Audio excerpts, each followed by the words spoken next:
साथ संगत जी, प्यार से कहना जी, धन निरंकार जी। महापुरुषों, हमने कभी ये भजन सुना होगा कि भगत के बस में है भगवान, भक्त के बस में है भगवान। महापुरुषों, आखिर कैसे? भगवान तो बहुत शक्तिशाली है, अंतर्यामी है, तो फिर एक भक्त के बस में कैसे हो सकता है? महापुरुषों, वीडियो पूरा जरूर सुने। बहुत ही सुंदर साखी, बहुत अच्छी विचार हैं। आप ध्यान से सुने और सुनेंगे तो जानकारी भी अच्छी मिलेगी और निरंकार की माता जी की रहमत भी मिलेगी और एक सत्संग भी हो जाएगा। तो महापुरुषों, इससे जानने से पहले अगर आपने अभी तक संदेश निरंकारी का चैनल को अभी तक अगर सब्सक्राइब नहीं किया है तो प्लीज़ चैनल को सब्सक्राइब कर दीजिए और बेल आइकन भी प्रेस कर दीजिए। महापुरुषों, भगत के बस में है भगवान। ये कोई कहने वाली बात नहीं है कि बस कह दिया या कोई भजन बना दिया और हो गया जी हाँ, भगत के बस में है भगवान। दास ने भी एक ये भजन देखा है, सुना है, उस पर कई करोड़ व्यूज हैं, उस पर लगभग 5-6 करोड़ व्यूज हैं इस पर, और जिस पर टाइटल है भगत के बस में है भगवान। दास ने बहुत पहले, कई साल पहले ये भजन सुना रखा है, लेकिन दास को भी ये बात पता नहीं थी कि आखिर भगत के बस में भगवान कैसे हो सकता है। दास भी सोचता था कि भगवान तो अंतर्यामी है, परमात्मा है, वह तो परमात्मा है, तो फिर भक्त के वश में कैसे हो सकता है। तो आज दास को भी इस बात का पता है, तो दास भी चाहता है कि सभी को इस बात का पता है और सभी को अपनी भक्ति ठीक से कर सके और परमात्मा की निरंकार की रहमत सभी पर हो सके। तो आइए समझते हैं एक कहानी के माध्यम से। एक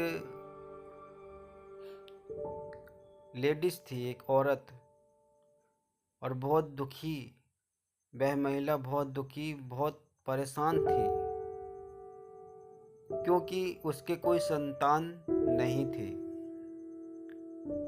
वह उदास और मायूस रहती थी, किसी से कुछ नहीं कहती थी क्योंकि उसके कोई संतान नहीं थी, इसलिए वो दुख में रहती थी, इसलिए किसी से बात नहीं करती थी। एक दिन महात्मा वहाँ से निकले जा रहे थे, तो उस महिला ने महात्मा जी से कहा, हे महात्मा, आपकी तो भगवान से यानी कि परमात्मा से बात होती है। तो महात्मा ने कहा, हाँ होती है। तो क्या, महिला कहती है, तो क्या आप मेरे बारे में भगवान से पूछ सकते हो कि आखिर मेरे संतान क्यों नहीं है, अगर है तो कब मिलेगी। तो महात्मा जी बोले, ठीक है, जब मेरी बात परमात्मा से होगी तो मैं आपके बारे में परमात्मा से पूछ लूँगा। तो वह महात्मा पहुँचते हैं और भगवान से बात करते हैं।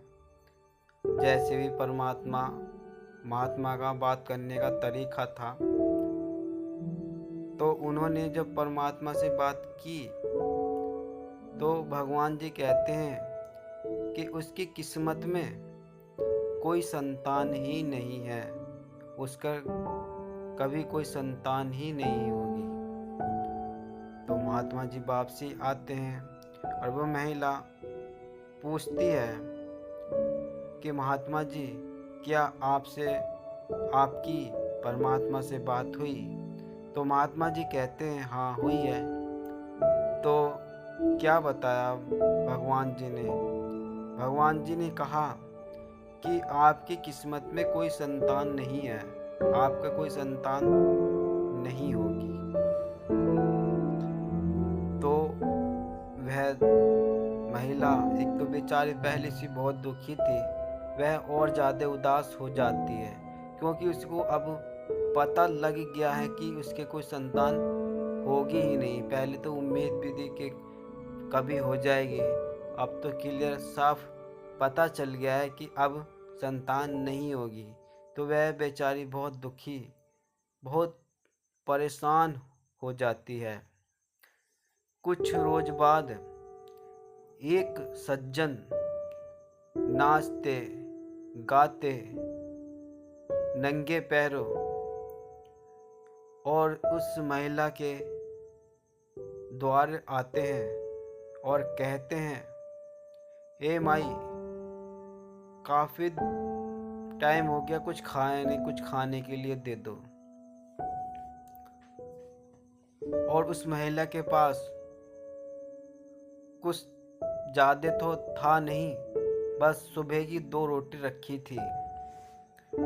तो कहती है, महात्मा जी, मेरे पास तो बस सिर्फ ये 2 रोटी हैं, वो भी सुबह की हैं।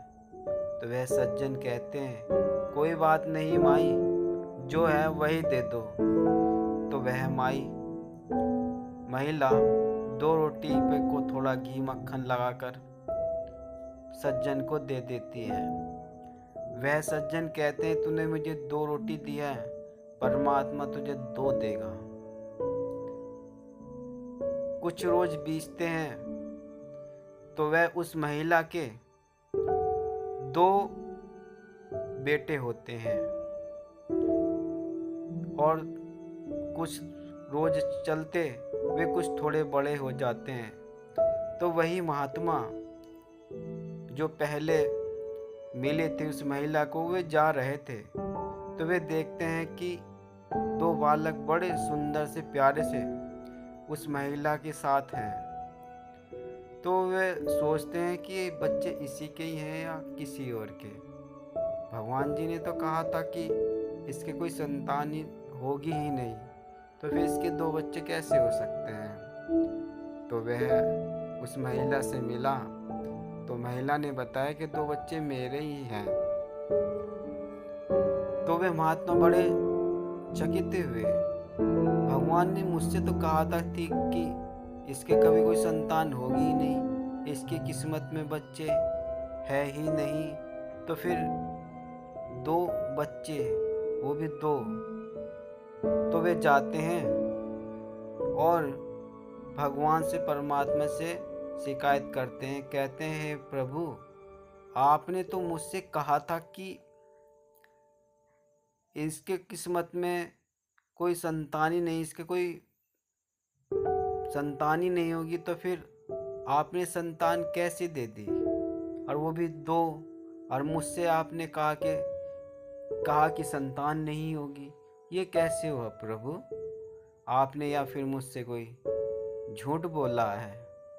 तो प्रभु कहते हैं, हे महात्मा, झूठ तो इंसान बोलता है, हम झूठ नहीं बोलते। और रही संतान देने की, मैं क्या करता, मेरे पास मजबूरी थी, मैं मजबूर था। तो महात्मा कहते हैं, हे प्रभु, आप तो परमात्मा हो, भगवान हो, कण कण वासी हो, घट घट वासी हो, तो आप कैसे मजबूर हो सकते हैं? आपसे ऊपर क्या है? कुछ भी तो नहीं, आप तो परमात्मा हो। तो प्रभु कहते हैं, नहीं, मैं भी किसी के वश में हूँ। मैं अपने भक्तों की कभी बात नहीं गिरा सकता। जब मेरे भक्त ने कह दिया कि तेरे 2 होंगे, तो मैं क्या करता? मैं उनकी भक्ति से, उनकी श्रद्धा से इतना खुश हूँ कि आखिर मुझे मजबूर होकर उसको 2 संतान देनी पड़ी। मैं मजबूर था अपने भक्त के आगे। तो महात्मा जी कहते हैं, वाह, तो क्या ऐसे भी भक्त हैं जो आप भक्तों के आगे मजबूर हो, यानी कि भक्तों के वश में है? प्रभु कहते हैं, हाँ, जब मेरी कोई भक्ति करता है, दिल से करता है, मन से करता है और विश्वास करके कुछ किसी को कह देता है तो फिर मैं क्या करता हूँ, मेरे पास मजबूरी होती है और मुझे वह कार्य करना पड़ता है। तो महापुरुषों, आपने देखा कि कैसे जो उसकी संतान नहीं थी 2 संतान हो गई और भगवान भी वश में हो गए। ये कोई कहावत नहीं है कि भक्त के वश में है भगवान। वाकई में ये बात सच है कि भक्त के वश में ही भगवान है। ये सत्य है। आपने देखा होगा कि जब भी टीवी धारावाहिक में इतने धार्मिक सीरियल है, वे कितने सालों सालों तपस्या करते हैं और जब भगवान को जिस भगवान की भी भक्ति करते हैं, जब वे प्रकट उनकी भक्ति से खुश होकर प्रकट होते हैं तो वे वरदान मांगते हैं। और जब वे वरदान मांगते हैं तो उन्हें ऐसे ऐसे वरदान देने पड़ते हैं जो कि वो देना नहीं चाहते, क्योंकि वे उस समय मजबूर रहते हैं, क्योंकि जो उन्होंने भक्ति की है उनका फल मिलना उन्हें जरूरी है।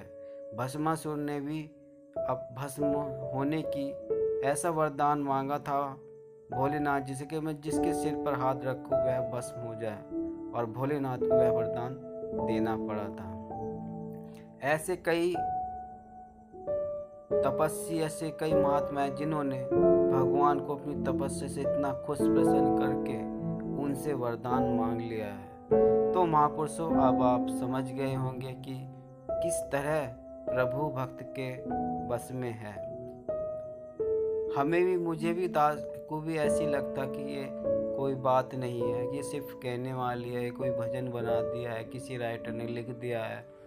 लेकिन ऐसा नहीं है, वास्तविक में ये सच है और ये बहुत पहले से धार्मिकों में, कहानियों में ये बात चली आ रही है। तो ये वाकई सच है। महापुरुषों, अगर वीडियो अच्छी लगी है तो वीडियो को लाइक कर दे, और आप चाहते हो कि ये हम वीडियो किसी से साझा कर सके और आपको ज़्यादा अच्छी लगी है तो सभी महात्मा को शेयर कर दे ताकि वे भी आनंद ले सके। महापुरुषों, दास फिर मिलता है एक और ऐसी अगली वीडियो में। तब तक के लिए आप सभी से दया निरंकार।